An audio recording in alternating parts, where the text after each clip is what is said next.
Greetings gamers, welcome to another episode of Retro Bites. Today we're going to be having a look at a favourite game of mine called Streets of Rage Remake. So what's interesting about this game is that it is kind of a remix of Streets of Rage 1, 2 and 3, which came out in the 90s originally on the Mega Drive. And this is like an unofficial port that was created by a lot of fans of Streets of Rage in their spare time, and basically put online for free, so anyone can download this and play it whenever they want. I'll put a link to this in the description as well, so everyone can have a go. It's easy to put on a PC if you've got one. There are versions of it available for other consoles as well, but they're a bit tough to do because they have to be generally like jailbroken if you want to put on the Xbox, things like that. But yeah, I'll just be going through the first level of this just to give you an idea of what it's like. So the first thing you'll notice in this is that all the characters from all the games are available straight away, which is a bonus because some of the ones they brought in the second and third games weren't great. But Adam, the fact they brought Adam back in the first game is available straight away is a bonus. As you can see from the menu here, yes, you've still got up to 2 players locally. You can also play on your own with a CPU friend if you want, but that is a locked feature which you have to unlock yourself.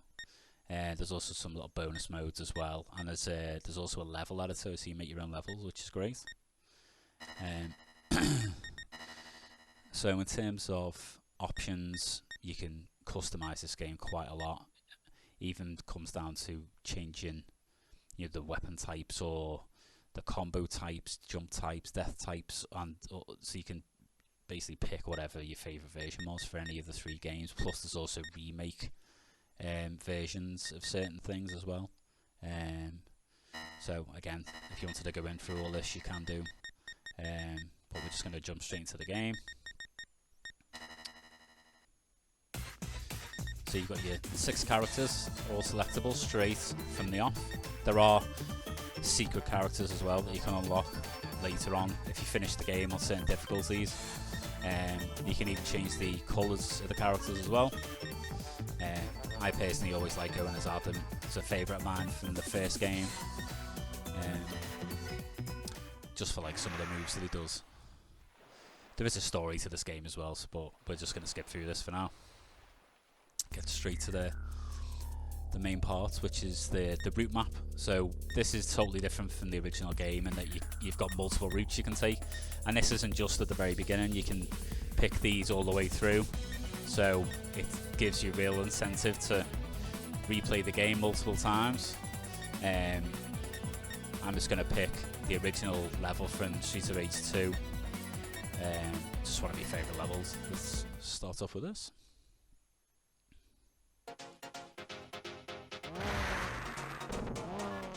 So that's something that's in this game that was never in the original second game, which this level's from, is the ability to call the police in to help you out. When you have certain power-ups, you can actually summon a police car and it'll shoot like a bazooka with rockets and missiles and things, which will take out some of the bad guys if you need to. Usually save them for like the boss level or something like that. I don't think I'll get to show you any of them though on the first level. So just go through some of the changes that they've added in for this. Certainly improvements over what the game used to look like. So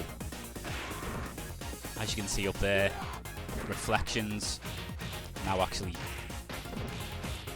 function correctly. They're always a bit janky in the original game, mainly because the Mega Drive, which is what the game originally came out on, just couldn't do it. Now you can get proper reflections, plus shadows are also introduced that are actually changed depending on the light source in the background, and they're actually translucent as well. Adam himself here, he was only available in the first game originally, Streets of Rage 1, and his sprite was much smaller. So what the guys who have made this game have done, they've actually made a sprite bigger, also improved his moveset, giving him some different special moves that he never had, also giving the ability to do other things that other characters were introduced with in Streets of Rage 2 and 3, just so he's more in line with, you know, what those games brought in. That's another feature there that's been added in to this, is weapon special moves like that, where I've just run and done like a swipe, and also blood as well. Blood's something you can turn on or off if you want.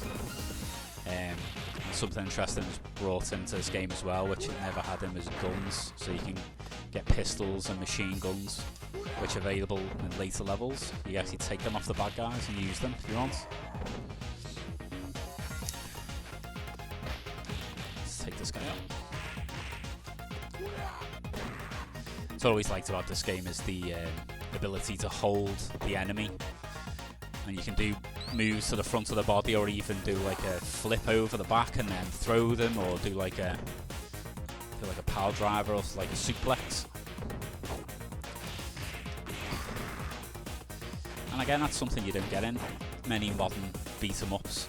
Not that it's very popular anymore, but you just tend to have a real lack of moves, lack of options when you're fighting, which is what I always love about this game. And then it's also, you actually do feel like you're hitting the characters as well. Everyone, that's the decent sound effects that you get in the game. Really beefy punch sounds and kick sounds makes you feel like you're actually making contact with them, which again doesn't seem to be something you get in games. Always tends like you're punching thin air. It's just a really satisfying contact sound there. Also like slows down the action a little bit as you do. I just hate these knife guys.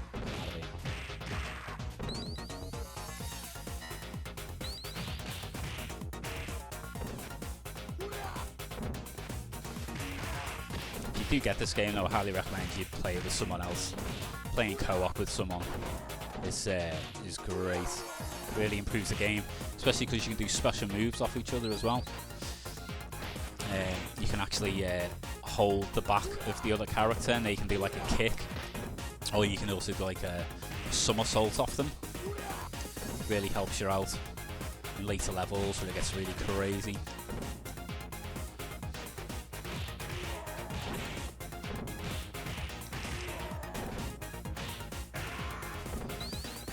Always a bonus to pick up all these bits of treasure that they drop. Gives you points and helps you get to an extra life. So that's something they've improved in this as well, is the explosions that you get off barrels. They didn't used to look at anything like that at all. They're very weedy in this one, like the proper beefy, and will actually take people out. This is like a sub-boss. You'll get this quite a lot in the game, but halfway through the level you'll get like a significant character who's a bit different to everyone else. You'll have certain special moves and quite a large power bar. It's always quite interesting to try and take them out.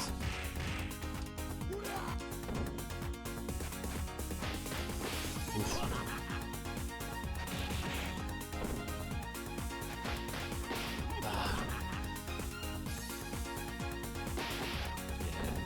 That's one of Adam's little special moves you can do there.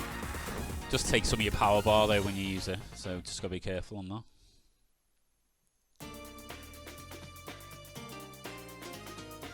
So something that actually happens in this level, which is totally new to any of the Streets of Rage games, is a route option mid-level.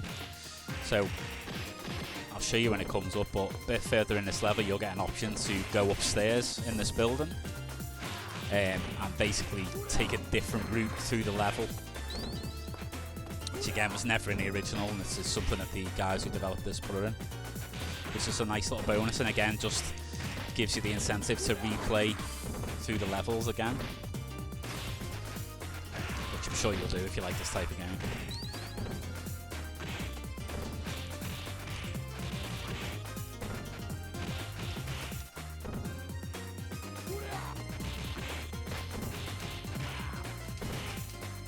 Sliding guys, proper annoying.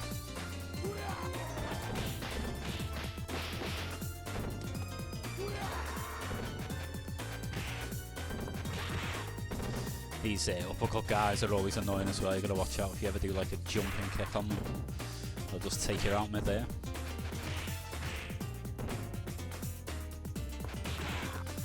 There you go.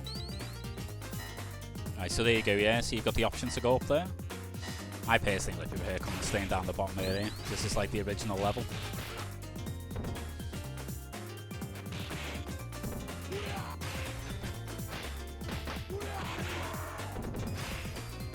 Cheeky little kick there.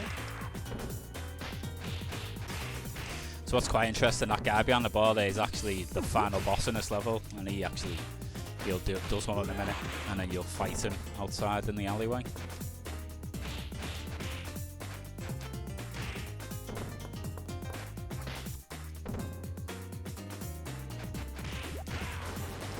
Oof.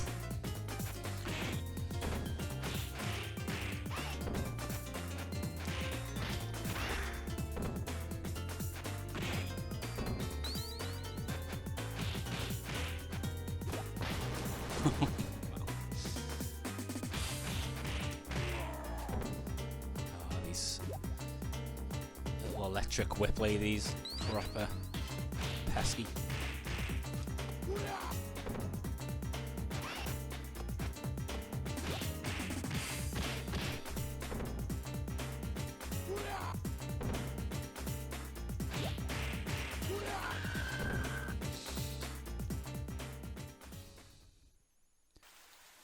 So this is quite cool that they've changed this outside, like the reflections on the floor here much better.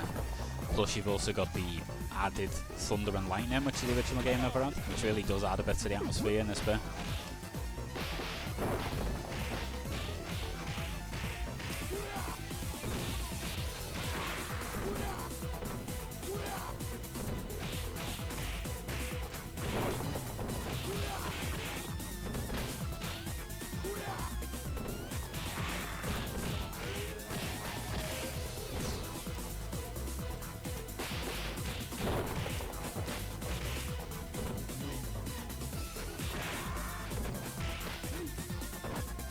That's something you can do as well. If you time it right, if they ever throw you, you just press up and jump.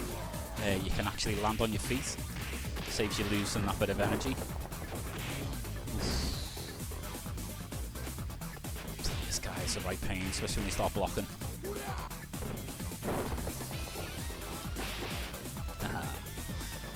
Take that.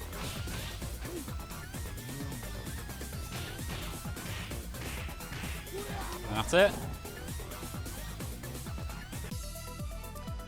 Right, so that's it. It's a little taster of the game. I'll put a link to the download in the description, and obviously like and subscribe if you like the video and you want to see some more. But I'll see you next time for another retro game.